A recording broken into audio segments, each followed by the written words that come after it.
جب اللہ تعالیٰ نے مسلمانوں کو طاقت عطا فرمائی، مدنی زندگی جس کو کہتے ہیں، اور حضور اکرم علیہ الصلاۃ والسلام نے اسلامی ریاست اور اسلامی سیاست کی بنیاد ڈالی، اسلامی اسٹیٹ قائم ہوا، اس موقع پر بھی قرآن نے یہ اعلان کیا کہ لا اکراہ فی الدین قد تبین الرشد من الغی، دین کے معاملے میں کوئی زبردستی نہیں ہے، دلائل کے ذریعے سے دین کو واضح کر دیا گیا ہے، ہماری تعلیمات آ چکی ہیں، اللہ کا دین واضح ہو چکا ہے،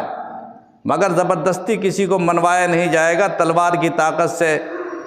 یا بندوق کی گولیوں پر اس کو زبردستی اس سے کوئی بات منوائی نہیں جائے گی۔ لا اکراہ فی الدین۔ حضرت علی اپنے غلام سے زبردستی نہیں منوا سکے، حضرت عمر اپنے غلام اور اپنے نوکر سے اپنا دین نہیں منوا سکے، جبکہ ساری طاقت رکھتے تھے۔